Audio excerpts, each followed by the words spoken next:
Ready. Bonjour. Bonjour. Bienvenue encore à ce réveil poétique du vendredi matin tous les 15 jours. Voilà, on est ravis de se réveiller avec vous en ce jour de grève nationale. Amenant un peu de poésie dans ce monde. Voilà, un peu de poésie, un peu de révolte, un peu de tendresse. Ça te fait avec un beau résumé, Céline. N'est-ce pas, Anso? Es-tu prête, Anso? Je suis ready. Tu es ready? Donc on va commencer avec un petit poème sur la poésie. Un poème de Karel Logiste. J'écris des poèmes nains. Mes poèmes mélangent sous le manteau de l'ange le miel et le venin. J'écris des poèmes faits main. Mes poèmes étranges troublent parfois dérangent l'ordre d'hier avec demain. J'écris des poèmes en forme d'orange, et votre bouche qui les mange, c'est encore moi qui la peins. À Prague, sur le pont de pierre, un homme dont l'homme boitait, d'une voix comme familière, me fit le boniment d'un lieu qu'il nommait immortalité. En me guidant par les ruelles, frappant les pavés de sa canne jusqu'au quartier des alchimistes, il serrait ma main dans la sienne, et son étreinte était glacée. La brume accablait ma jeunesse, l'alcool dérèle ma raison. Si j'avais pu voir son sourire, j'aurais compris pourquoi mentait cet homme qui me ressemblait. La bouche à mon oreille, il parle de 1000 ports, d'autant de femmes qu'il traverse avec le soleil, depuis que sa vie est sans bornes, et ses yeux, un éclat de miel. À la lueur d'un réverbère, le silence nous sépara. La lune attendait ma réponse, et je signai d'une encre bleue un pacte avec la solitude. Dans ma chaîne de vie, il n'y a pas 100 choses que j'aime avec fracas. Mes livres sont muets qui parlaient du bonheur. Il y a bien le rire d'un enfant sous la pluie, la course d'une étoile ou le flanc d'une vague. Il y a mes plaisirs domestiques, leur revers. Puis toi, mais tu t'en vas toujours. Il y a le bien-être qui ne dit pas son nom, et qui s'en va aussi pour d'autres comme toi, comme le jour avec la nuit et ses couleurs. Ce soir, nous sommes 2 parmi 20. Tu souris. Tourné vers les poètes, j'applaudis ton profil, et les voix et les mots et ta beauté qui filent. Voilà, pour ce premier petit poème. Donc le prochain poème que je vais vous lire s'appelle « La dernière chose qu'il nous reste ». Par contre, on n'a pas l'auteur. Ah, de Cécile Coulon, parfait.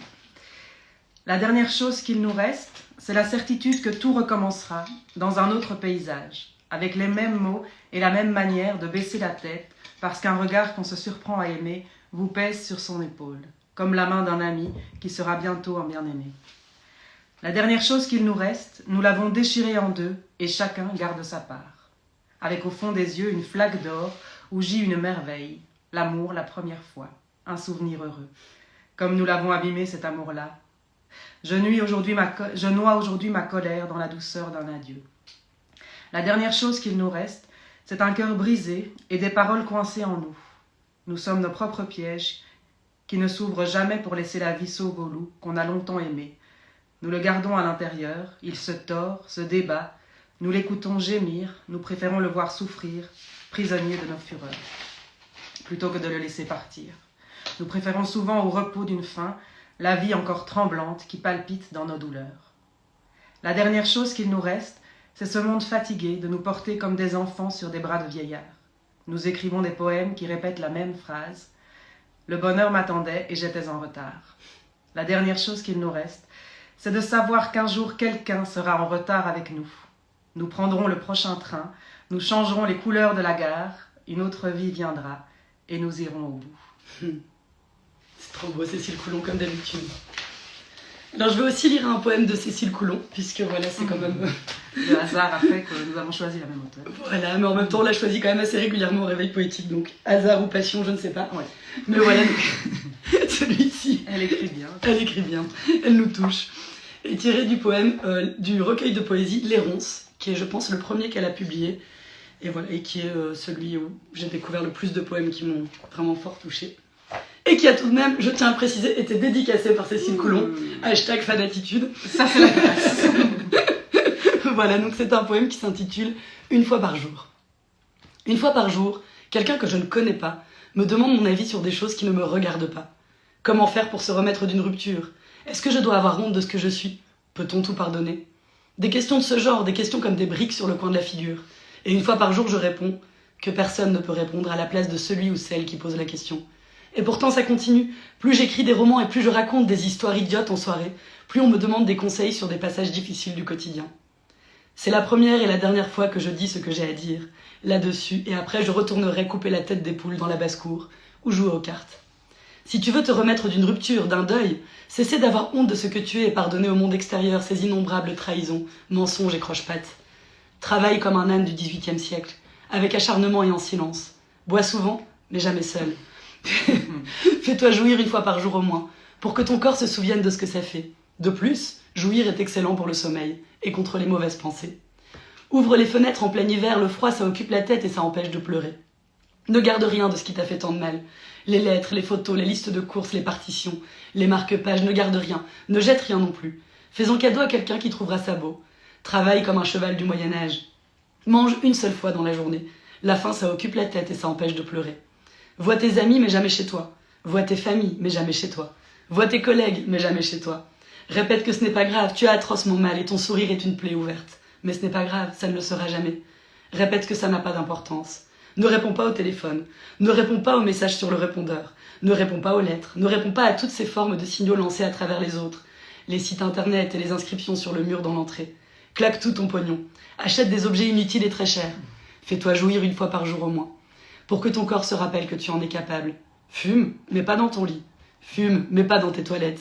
Fume, mais pas en regardant les voisins qui s'embrassent sur la terrasse. Si tu veux t'en sortir, nom de Dieu, fais absolument ce que tu veux de ta vie. Mais cesse donc de poser la question à quelqu'un qui a mis du temps avant de trouver ses propres réponses. Et Jean qui nous dit « à votre soif ». C'est ce que j'aime bien gratter. Santé. Donc maintenant, on va relire un petit poème à deux voix d'une autre autrice aussi, qu'on a déjà pas mal lu, je pense, en réveil poétique, et qui est aussi très touchante, et qui s'appelle Rupicor. Et c'est un poème qui s'appelle « Toute une vie sur la route ». Pendant que je grandissais, mon père travaillait 6 jours par semaine à conduire un 18 roues d'un bout à l'autre du continent. Il rentrait à la maison après une semaine sur la route, pendant que mes frères et mes sœurs et moi dormions. Le bruit de la porte d'entrée me réveillait toujours. L'entresol dans lequel nous vivions était exigu. J'entendais maman dans la cuisine, lui préparer un repas de dalle et de rôti. Papa mangeait, se douchait, se mettait au lit, mais dès que ses yeux se fermaient, son patron l'appelait et lui disait « Retourne sur la route !» Et c'est ainsi que nous apercevions papa partir. Quand tu es un immigré, tu gardes la tête basse et continues de travailler. Quand tu es un réfugié et que tu n'as pas de papier, quand ils t'appellent clandestin, étranger, terroriste, bougnoul, tu travailles jusqu'à ce que tes os tombent en poussière. Tu es le seul sur lequel tu puisses compter.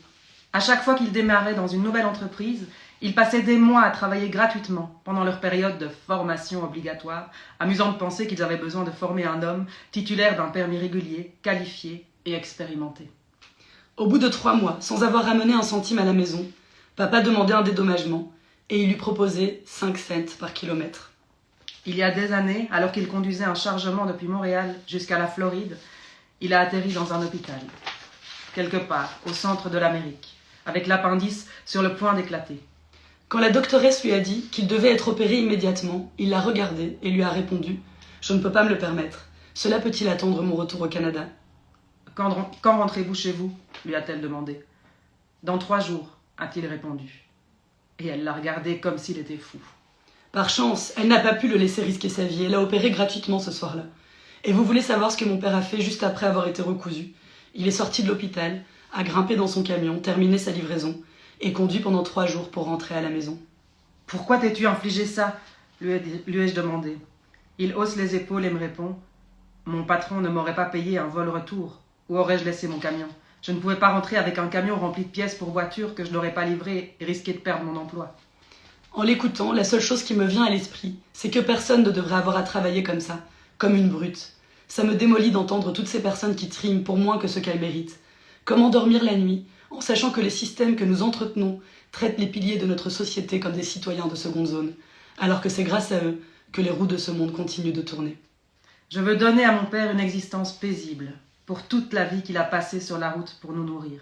Je veux qu'il sache à quoi ressemble le confort. Je veux qu'il voie qu'il en a fait assez. Trop joli. Et maintenant,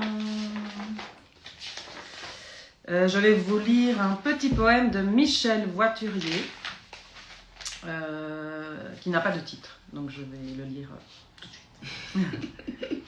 Les blessures de la vie ne tannent pas toujours la peau. Elles forgent l'élan, nourrissent le cœur. Alors il y a des futurs à surgir, des gestes à engranger, des mots à partager. Les lendemains, parfois, sont le présent dès qu'il invente des façons de dire. J'adore. C'est petit mais efficace. Exactement. Parfois, la concision permet beaucoup. Alors maintenant, je vais vous lire un petit poème que j'ai écrit en fait, et qui est un poème sur l'optimisme, parce que voilà, j'entends beaucoup que parfois, on m'a souvent dit que j'étais trop optimiste.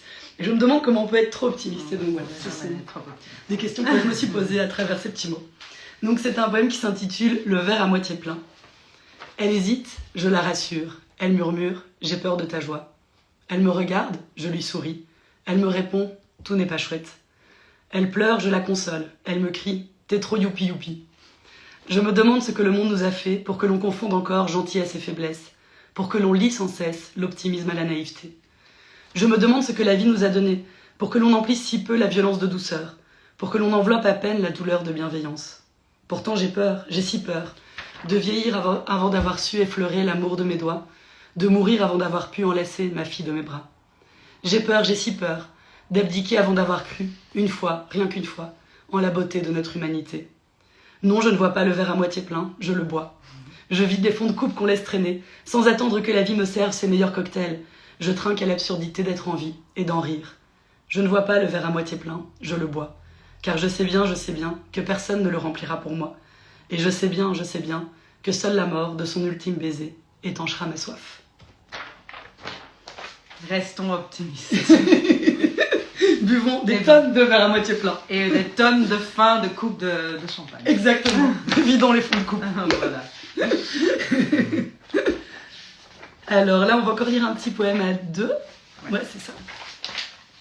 Et donc, c'est un poème syrien, enfin d'un poète syrien, qui s'intitule Toujours.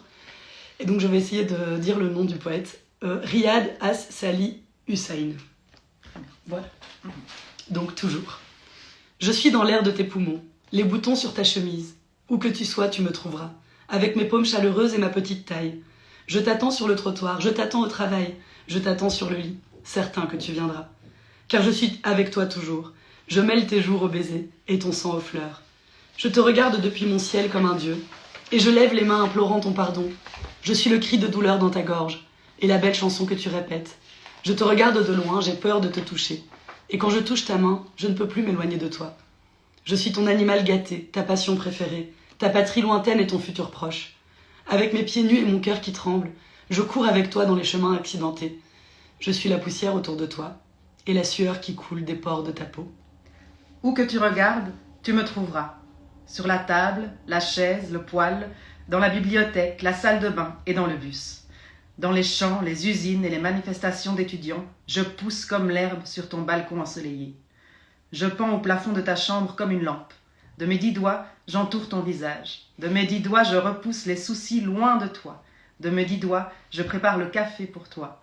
De mes 10 doigts, je te retiens quand tu es au bord de tomber. Je suis la rose dans tes cheveux noirs, la broche à la boutonnière de ta veste. Quand tu dors, je me glisse entre tes rêves et je reste éveillée. Je ris, je pleure, je souffre, je lutte avec tes ennemis cruels. Et au matin, je dégouline avec l'eau sur ton visage. Je le sèche avec mes lèvres. Je suis la pomme que tu as cueillie, la terre sur laquelle tu as été banni. Je suis le tableau dont tu ornes le mur noir de ta vie, et le sang qui coule de toi, quand il tire des balles sur toi. Le jour t'appelle, je me retourne, tu prends froid, mon corps tremble. Avec mes yeux, tu vois les oiseaux, par ta voix, je réclame la liberté. Et quand tu mourras de faim ou d'amour, j'essaierai de ne pas mourir avec toi. Car les morts ont besoin de celui qui évoque leurs souvenirs. Personne d'autre que moi ne le fera. Ouais. Voilà, alors maintenant, encore un petit poème.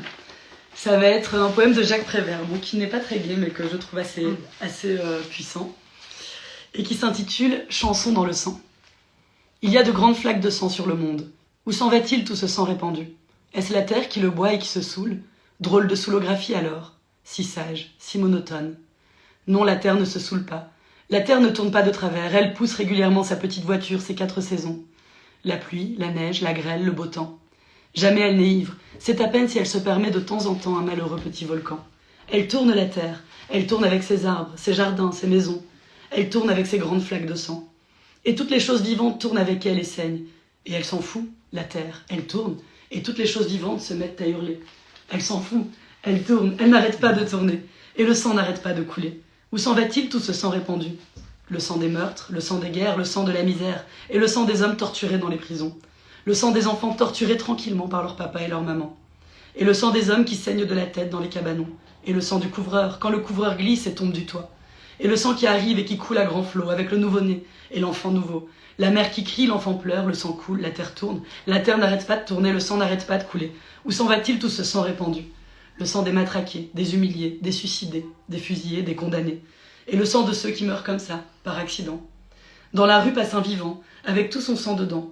Soudain le voilà mort, et tout son sang est dehors. Et les autres vivants font disparaître le sang, ils emportent le corps. Mais il était tu le sang, et là où était le mort, beaucoup plus tard tout noir. Un peu de sang s'étale encore, sang coagulé. Rouille de la vie, rouille des corps, sang caillé comme le lait quand il tourne comme la terre, avec la terre qui tourne, avec son lait, ses vaches, avec ses vivants, avec ses morts. La terre qui tourne avec ses arbres, ses vivants, ses maisons. La terre qui tourne avec les mariages, les enterrements, les coquillages, les régiments. La terre qui tourne et qui tourne avec ses grands ruisseaux de sang. Voilà, poème écrit en 1936, mais qui reste assez intemporel. Eh bien, c'est déjà la fin de notre réveil poétique. Tout à fait. Presque. Je vais vous lire un dernier petit poème pour clôturer cette séance. Alors, c'est un poème de Claire Lejeune, qui n'a pas de titre non plus, mais qui est très chouette. Alors, je vais vous le lire. On est si bien au creux de soi. J'y peux ronger mon os à l'aise et m'y étendre nu sur le soleil. Tous les chiens peuvent bien aboyer à ma porte, mortes mes oreilles, et mes yeux brillent à l'autre pôle. Si j'ose à peine respirer, c'est qu'une ancienne odeur vient rôder dans mon souffle. Tous les chiens peuvent bien aboyer à ma porte, mortes mes oreilles, visage fermé pour cause d'inventaire. Mais dans ce sourire clos, veille un brin d'herbe. Oh, on va terminer sur cette image du sourire. Voilà, Voilà. ça nous laisse plein d'espoir. Exactement. D'optimisme. Et d'optimisme, exactement. C'est un poème entre optimisme et détresse, mais voilà, on va essayer de rester plutôt sur l'optimisme. En tout cas, merci de nous avoir écoutés, et bon vendredi et bon week-end. Exactement. Bon week-end à tous et à la prochaine. À la prochaine.